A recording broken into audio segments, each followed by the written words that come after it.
Hi, and welcome to Power of 10, a podcast about design operating at many levels, zooming out from thoughtful detail through to organizational transformation and onto changes in society and the world. My name is Andy Collane. I'm a service design and innovation consultant, coach, trainer, and writer. My guest today is Nikola Tosic, the founder of OpenInnovation.me, a social media platform which connects brands and experts in open innovation. He's dedicated to accelerating the adoption and creation of innovation through product design, marketing, sales, digitization, open platforms, and teamwork. Nikola is also a father of three, a poet, and an Ironman finisher. I wouldn't ever be an Ironman starter. Nikola, welcome to Power of 10. Hi, Andy. So tell me, you've got a kind of interesting background. Tell me, give me a little bit about your kind of life. How did you get from there to here? Well, I'm 43 years old. What comes to my mind is that you and I know each other through Andy Cameron, who hired me in Benetton, and who was, I think, a director of digital department in Fabrica, which is a research center by Benetton. And he hired me, and I worked at Fabrica and Benetton for about a year, I think, or 10 months. And that's how I met you. And that's kind of one episode in my life. I'm originally from Serbia. I used to be Yugoslavia. I grew up in Yugoslavia. And that country broke up and then became, through a process now called Balkanization, became Serbia, becoming smaller and smaller and smaller. Yeah. But I actually grew up in Nigeria, in Lagos, until I think I came back to Serbia when I was 5. And then I lived in a bunch of places, USA, Italy, France, South Africa, and now I'm back here. I don't know. I think what's interesting about my life is that I went through different situations. I grew up in almost a communist country, which was not like like a Russian bloc, like the Soviet bloc, but was more liberal. But was still, I grew up in this extremely socialist system where, and I know how it is. Kind of. I was a kid, but I remember a little bit of it. And then we went through the nightmare of the 90s. I was all the time there through the civil wars and the sanctions and all that stuff. And I was lucky to avoid the military. So thanks to my family always being anti-military. And then, I continued living in what's called, capitalist democracy. And then I lived in Italy and moved around and etc. So, it just, like I look at things a little bit different. For me, I see that now politics are a big thing, and and they are a big thing. They're connected to everything. How we participate in society, how we look at things, and I'm very lucky to have all these experiences, and I have kind of a distance, and I have my own point of views. For example, when people talk about capitalism, these things, for me, capitalism is a very simple thing. Like, you can own an apartment and sell it, that's it. Yeah. So it's not more than that, because in socialism sometimes, there was a rule called right of use. It's like just a couple of laws make a difference between capitalism and socialism. So my life, as I also lived in South Africa, which for me was really, I understood really how lucky I was in my life, because I had friends that grew up in apartheid, that are black, so no matter what happened in Europe, in Serbia, Yugoslavia, I mean, that's a joke compared to apartheid, Yeah. And I understood just how people can think, to which extreme they can go. So all these things that I did, they kind of influenced how I do my business and how I do design and everything, And as you said, I'm also an artist. I was a digital artist, and I started doing poetry mostly because it's easier. I used to do elaborate, software as art, and I was part of an art group formed by artist Miltos Manetas. It's called NIN. I mean, we had an anthology on Rhizome recently, and so that was very nice to me. Miltos came and said, "You're an artist," okay, and I became an artist. And but I reduced my art to poetry because I can just like write it as an SMS, and I still get the same, same emotion from it, and I communicate to people with poetry. And I mean, it's a great way to analyze how you think as well. And I also did sports. As you said, I actually set the record for my country for Ironman, which was a very, not a very fast record, but I set it. And then, of course, after that became more professional record. So because mainly I was obese, and then I wanted to lose weight, and then I went to the extreme where I ended up from 90 kilos, I'm 170 centimeters tall. So from 90 kilos, which is obesity, to 59 kilos, like very competitive, and weight. So all these things together kind of, I like to jump from one community to another and, mix all the experiences, so that's always, I was never a guy who likes to be in one thing, that was a problem for me everywhere where I lived, because people cannot put me in one thing, so I'm it's a bit lonely, but it's also fun because I can hang out with everybody, so it's kind of absolutely a different thing. So before we go into the actual, the platform of open innovation, tell me, what your sort of rationale was for starting open innovation, and perhaps, what you mean by open innovation. And, innovation is obviously the kind of one of the most overused words in the world, right? And so, but I'm guessing there's that mix of your life experiences and sort of political background and design, and lots of things sort of came together that are sort of underpinning some of the principles of it. So tell me first, I guess, what you understand as open innovation, and then why you started the platform.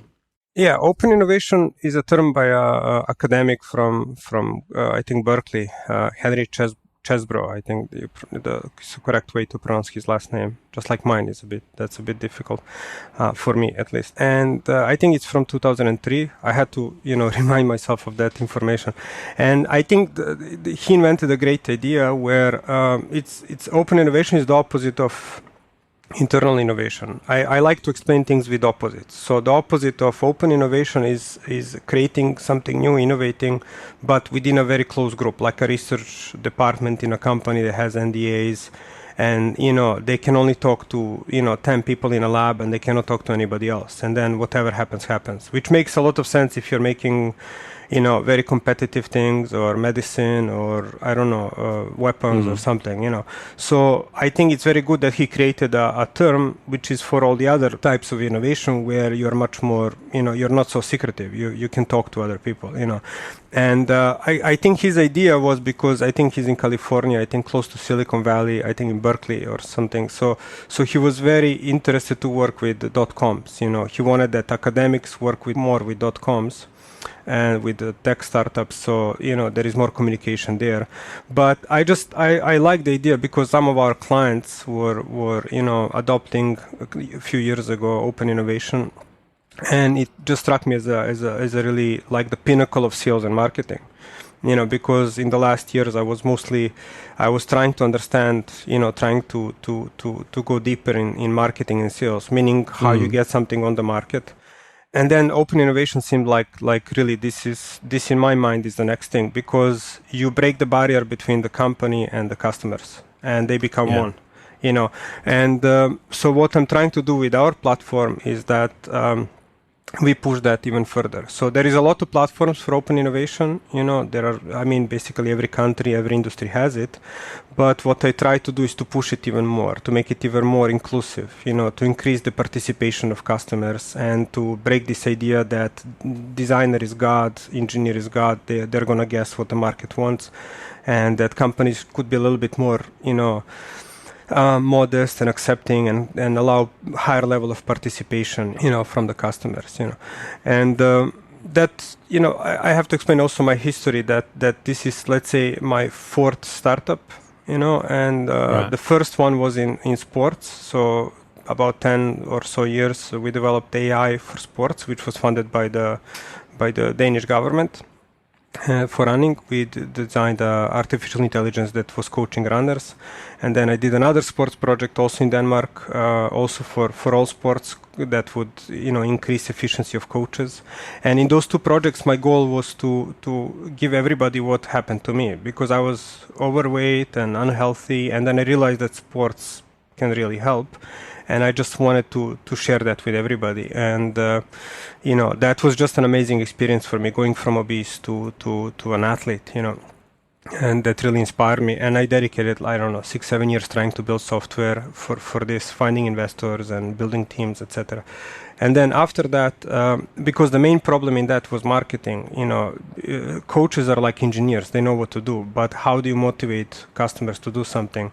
And I was always a designer, and that problem of getting people to do something was very interesting for me. So I was thinking a lot about marketing for that entire period, and as a designer as well. And then, I wanted to focus more on marketing. I was interested in this idea of how do companies get people to do what they want, but obviously in a positive way. And I started building my own terminology, my own analysis of that. And it was always coming back to what we called unique value, eventually, I understood that the most competitive and most advanced form of marketing and sales you can do today is open innovation. So the way I see it, that it is, if you look at marketing knowledge and understanding, that is at the moment the pinnacle, because it really increases participation. It's most positive, it's most open, it follows it's like the culmination of all the trends in technology, in society, in everything, meaning that the barrier between the company, the legal barrier, the conceptual barrier between the internal of the company and external customers, partners, everybody, is becoming more corrosive. I don't know if that's the correct word in English, more malleable, more translucent, and that future companies will definitely, not all companies, but a lot of the future companies will have to, communicate much more. Otherwise, they're not going to survive. Especially now in coronavirus crisis and sustainability, it really accelerates the need that, these problems, companies don't have the skills inside the companies to solve these problems. They just don't have them. So they need to talk to someone outside, So tell me about the sort of mechanics of how the platform works. Well, we are trying to solve, 4 different levels of how open innovation can work. So the most essential, because there are 2 levels. There is openinnovation.me, which we built as social media. It's not necessarily like Facebook where everybody can do whatever they want. It's very specific, but let's say anybody can register. And then we have what's called apps, which is a company-only platform, which has much more features. So conceptually, we are trying to increase 4 different ways of communication, focused on innovation, therefore open innovation. So it's inside the company. So companies can use our software where everybody in the company can suggest something, So this is very important. So open innovation is not only between company and others, but also between teams and departments, Right, okay. And cross silos, that's an old problem, and we solve that. So the other problem is that between companies that are partners, so that communication is not often very good. It's always on demand. When someone remembers to ask something, there are no open channels, and especially with small and medium businesses, they depend a lot on partners, Right. and they don't talk so much, so they need a channel. So we allow companies to connect to each other. That's something that we are developing and is going to go live soon. So this is not visible on the social media level. It's just between companies, and they use the same, system, but it's hidden. So can you give me an example? I don't know if you're able to name names or not, but you might have to kind of hint of, how of that in action, of what kind of scenarios would be, or an example of something that's already existed. Yeah, well, again, my focus is on small and medium businesses, especially medium businesses, because multinationals they have a lot of things inside already. So, and they're very different, while the majority of companies, when you don't look at the 40,000 stock traded Fortune 500 something companies, you have the other, I think 300 million companies in the world. Let's say Italy, I work in Italy, mostly in Germany. That's already 5 million, small and medium businesses. And these businesses do specific things, like they do parts of things, so they don't do the whole thing that we get. Most often they get specific things, and especially in B2B. And they need to talk a lot between themselves to understand what's going on, and that communication. So for example, if you are building like, I'll use examples that are not my clients. Like, for example, there is a person that I used to talk a lot when I was a triathlete. He was making carbon fiber bikes, but he's also a guy making carbon fiber for Mercedes, Formula One and stuff. So he has a lot of knowledge in how carbon fiber can be used. So maybe Mercedes or Formula One or bike manufacturers ask him what they need, but he needs also a channel where he can tell them, hey guys, I mean, before you ask me what you need, these are some ideas that I have, these are the trends in the industry, etc. So there needs to be a two-way communication. Right. And when you have software for that and you invite formally people to participate in that accelerates that. It's many times you're just asking a question, hey, do you have any ideas? A CEO or a head of design or someone just saying, hey, does anybody have any ideas? And that's very hard to do via email all the time. Yeah. So our software is basically constantly asking everybody, anybody have any ideas? What can we do next? What's a trend? What do customers want, etc. So you create a little kind of ecosystem of people who are relevant to each other and who might be able to influence, but also solve the kind of issue of you don't know what you don't know. Yes, yeah. And it's not only relevant because many times you get really great ideas. I mean, when we were testing, you get great ideas from people who appear completely irrelevant, because the greatest innovation happens from cross-industry, cross-category. It's what I said, that kind of my life was always between many different things. And, I mean, in general, in innovation is considered that the best, if you want to accelerate innovation, is to go cross-industry, cross-silos, cross-industry, because it's very hard to invent a new thing in, I don't know, when you're fluid dynamics. In the same area. Yeah. Right. But if you combine it with if you combine fluid dynamics with art, you get something super cool, So that's another thing but anyway, as I said, we had 4 levels. So we have internal, we have partner, company to company, we have focus groups, meaning you can invite very specific people to comment, so it's close to group to specific people, and then you have everybody, so everybody can go to your brand to see your product and comment. And we are working on increasing 4 of these as much as possible to make it as easy as possible, natural, constantly open. What I don't like about other platforms is that they always have some kind of a deadline, reward. They're so academic and so formal, and I just wanted to make something that even my kids can do, something that's super easy. So there's when you say other platforms, I mean, kind of one end of this, I guess, is like the crowdfunding things, right? Yeah, this is crowdsourcing of ideas. Yeah. Yeah. So one of the things that I'm sure you've heard is said is that ideas are cheap. That it's kind of fairly easy to have an idea for something. In fact, it's the easiest thing in the world in many respects. Having an idea for something, actually getting the kind of execution of it right is the difficult bit. And I've often said that innovating isn't. I mean, it obviously is a verb, but it's not really a kind of thing. You work on something and the end result is an innovation. It's not a kind of activity that you do sort of separated from other activities of designing and building and engineering and all the rest of it. So how do you kind of, is that something that you tackle, of like, how do you turn this idea into a thing? Or are you focused on that kind of earlier part of the funnel of kind of making sure you're capturing as many different kind of perspectives and ideas as possible? Yeah, well, first of all, we don't deal with the process of managing, design and manufacturing and all that stuff. But 2 points, So the first point is that open innovation, as I said in the start, is a form of marketing and sales. So it's not necessarily, the result is not necessarily that you're going to make something new, but the result is also that you're going to sell something, or that you're going to understand the problems on the market. So, for example, I'm expanding the idea of open innovation because, for example, if I'm suggesting to you a new microphone that's innovative, I consider that open innovation, because you are adopting that microphone is innovative as long as it's innovative and you're adopting it. So that's extremely important. The biggest problem of changing the world is actually adoption. Yeah. I consider innovation a marketing thing, so it's not invention. Invention, kind of inventing a new gadget or something, is it's an engineering activity. But I'm a designer and a marketer, and I want to solve the problem where people adopt that. Once people invent something, how fast are they going to adopt it?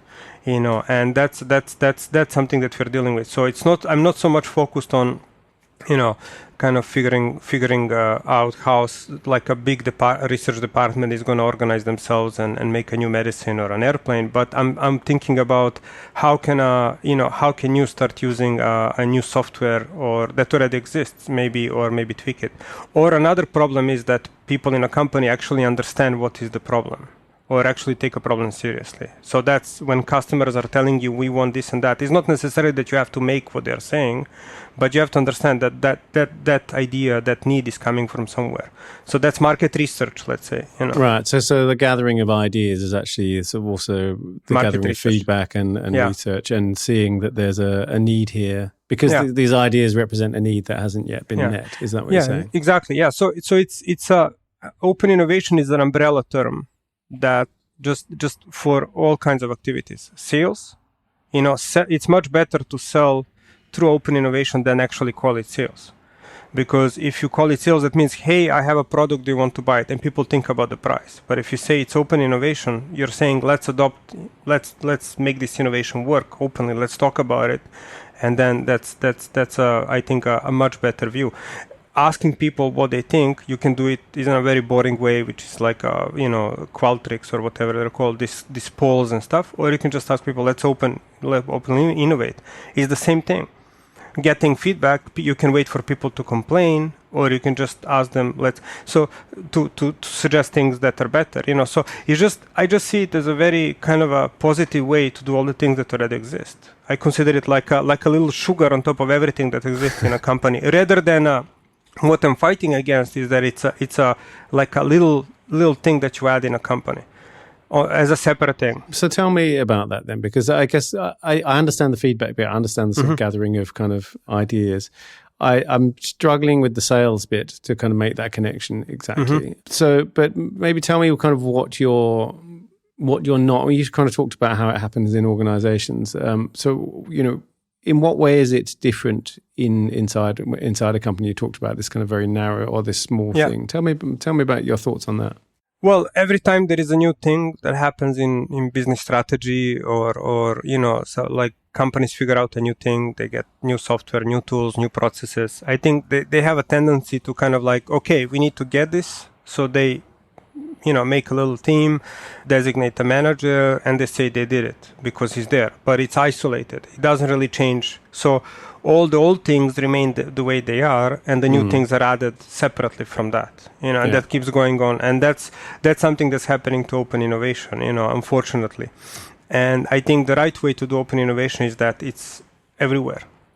Just like process reengineering, it's everywhere. Marketing should be everywhere. I mean, marketing is a very old thing, and it's still separate in many companies. And separate from the actual design process or engineering process or anything else. It's just the whole marketing team it's becoming more and more niche, and it's becoming something that is put in a box separately. Like all the performance, when you say the biggest trends in marketing in the last 10 years were something that is completely disconnected from the rest of the company. While marketing initially as an idea is wonderful, when you listen to the old lectures and everything, it's everything. It's like, how do you become relevant to the society, and now it became like Google ads and social media. And so that's, it's becoming more and more separated, So I can understand why you need to hire people with a special skill and then put them in a place. But definitely, if you do that with open innovation company, I'm 100% sure will be less competitive, because the companies that talk more to everybody and have this positivity of being open, open, the word being used in like, it's always a positive word, like open source, open this, open that, open democracy, open borders. I mean, that's like the word open being the most important here, more important than innovation, being open more to communicate. They're going to attract more customers and deal with that. And I think it's the right moment, because this idea of companies communicating to customers via Facebook comments and Twitter, hey, what's up? Elon Musk was interesting a couple of years ago, where he gets like 100,000 tweets and then he replies to one and he does something. What about the other 99, 99,099, that doesn't really work. And social media has become so toxic. That's why I use the term social media, because it's not really social media, but I just love to be provocative in that sense, that it is that goes back to the Neem days. Yeah. Days. So people understand that you don't need to go to Facebook. There is other social media. There is social media focused only on how you can make the world better, meaning innovating. But I just want to tell you one thing. I told you 2 points. The other point, when you asked me before, is that when we analyze companies, all companies do open innovation in some way. Meaning, a CEO or a designer is going to meet someone at a fair and stuff. They're going to listen to the comments, read emails. So it's constantly going on. It's impossible for a company to succeed without doing that. It's just that, and I analyze the revenues of companies, and they make enormous amount of money because of it. I just traced like a timeline when they make a decision based directly on feedback from customers or partners or even random people. And suddenly they enter a new market and they make new products and make a palette of products and start making, and over a course of 10 years they can make hundreds of millions like that. It's really extremely powerful. It's just that it's informal, it's not documented, and it happens on a whim. Because as I wrote in the recent blog post, there is a big danger now that with coronavirus everything needs to be rapidly digitalized or digitized. I don't know what's the correct. And by digitizing so quickly, people, companies and organizations lose what they were doing informally and not digitally.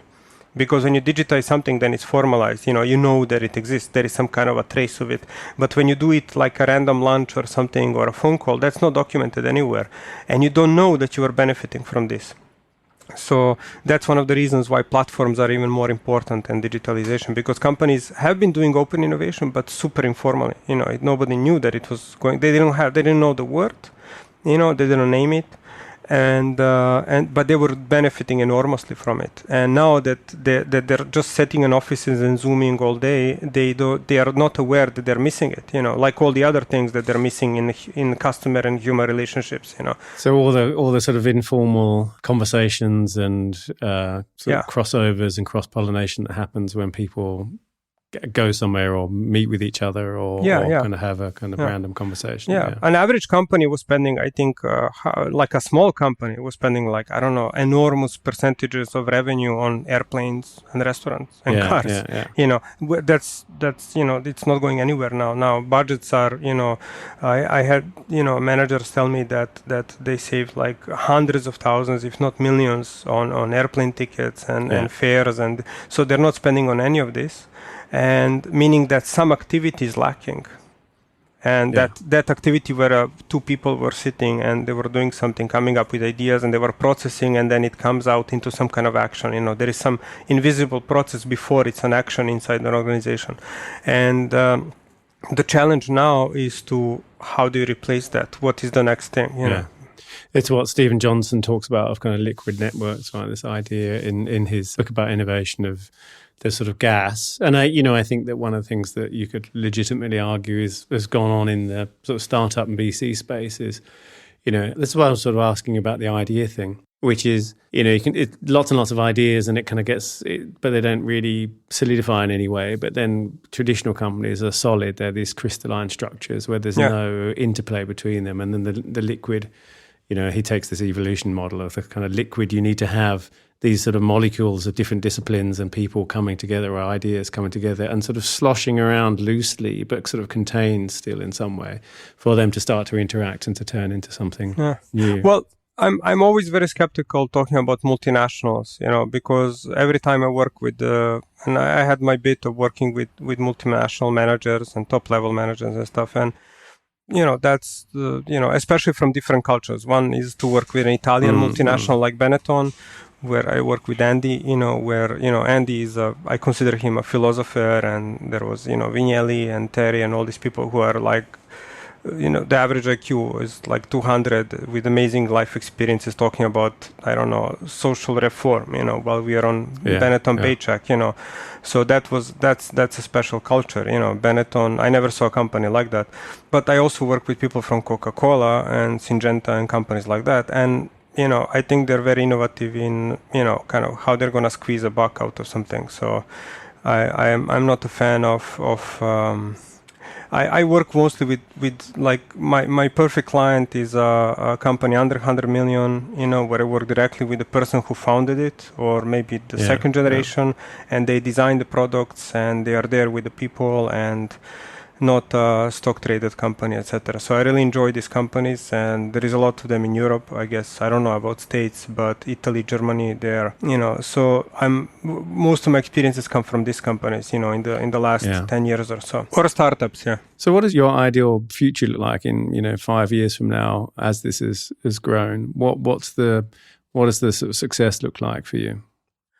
Well, when I always pitch to, grants and investors. It's a good exercise, and I'm always looking for someone good, to work with. So whenever we do these pitches, I think, let's say 100 million is, our price is, starting price is 5,000 euros per year. So, I think that's 20,000 companies using it. That's already 100 million. So that would be awesome. If there is 20,000 companies exchanging data there, working with maybe 1 million, or maybe 50,000 experts, that's like unbelievable, And so as a success story, that's obviously of the kind of business in itself, but as a success story of the kind of impact of this, what would it look like?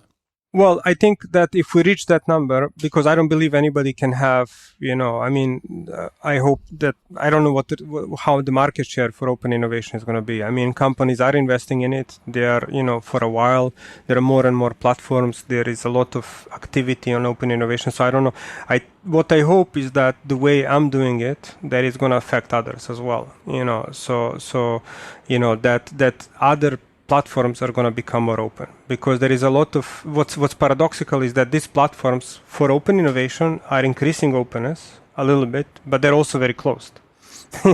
So they are, because they have very specific competitions. They're mostly for high level experts like engineers, scientists, for a very specific problem. So what I hope on a conceptual level or social level is that they notice us and they say, okay, we need to we can open this a little bit. So we recently applied for a I think it's called Next Generation Internet, which is a grant that funds really interesting things. They did some really cool projects online. I think they're in Netherlands. And I suggested also what they called an open innovation exchange format, where people who suggest open innovation like ideas, and they can just move them from one database to another. So because there is this problem of searchability, so etc. I'm just interested that we go as far as we can as a company, and there is a limit to that, to how much market share you can get, etc. But I think that I hope we influence other platforms, because I think what we made is, I deliberately I chose that name, openinnovation.me, because it's a very conservative name. It's just because I want them to notice that and to realize that they can go further. They should go, that there is so much more to go in reaching openness. There is, and I hope there is someone after us, that makes it even more crazy.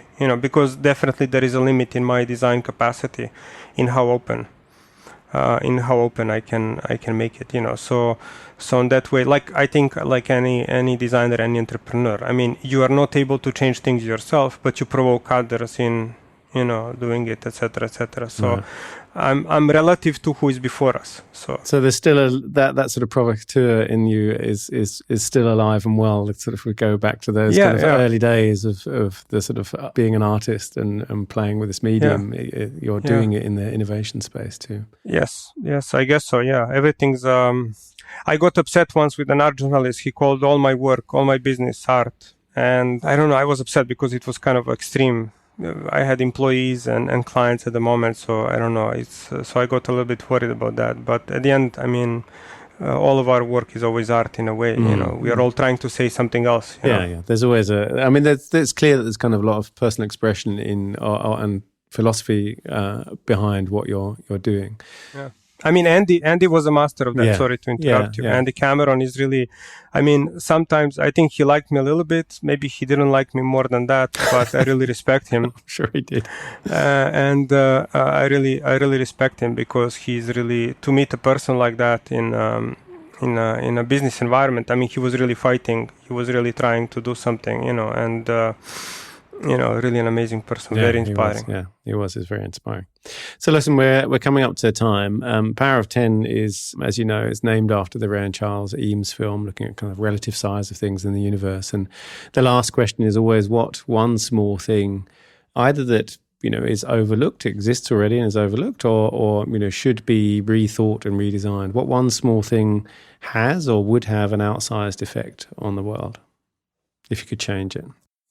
Well, something that is exactly what we are doing. Yeah. Sorry to go back to my thing, but that's what on my mind always. That's where my mind is focused now. So, taking a risk to ask others how to make a positive change, which is a business term, is open innovation, but I mean it's a very basic human activity. Yeah. Cooperating with others on making a change. That because the main barrier to that is fear and. Kind of paranoia, and people just need to relax a little bit, and talk. So it comes first from them individually. We can build a platform, we can build tools, but it has to come from the need of a person to do that. Yeah. So that little activity, people need to tweak their feeling to ask others and to listen to them. And then I don't know, it's gonna, it doesn't have to, you don't have to necessarily do what they tell you, but there is, as you said, the cloud, there is a black box of thinking that's going to result in something. Human communication is really, thinking is really bizarre, but then it turns into some kind of action later, So where can people find you online? Well, openinnovation.me. So that's it. Nikola at openinnovation.me. That's the best way. And, my contacts are there. Everything's there. And social media? I'm on Twitter, Nikola, Nikolatosic. So Twitter, but my website is tosic.com. And I mean, I have a lot of websites, so weird domain names. Yeah. I have kimjongzundonut.com. Okay. I have pioneerplug.com. I have Zapruder's abrahamzapruder.com. I love a good domain name joke as well. That's I have some that I cannot say on your show. All right. Yeah. Well, I'm not going to link to those. Okay. We'll put some links in the show notes. Thank you very much for being my guest on Power of 10. Thank you, Andy. Ciao. As I'm sure you're aware, you've been listening to Power of 10. My name is Andy Polaine. You can find me at apolaine on Twitter or polaine.com, where you can find more episodes and sign up for my newsletter, Doctor's Note. If you like the show, please take a moment to give it a rating on iTunes. It really helps others find us. And as always, get in touch if you have any comments, feedback or suggestions for guests. All the links are in the show notes. Thanks for listening and see you next time.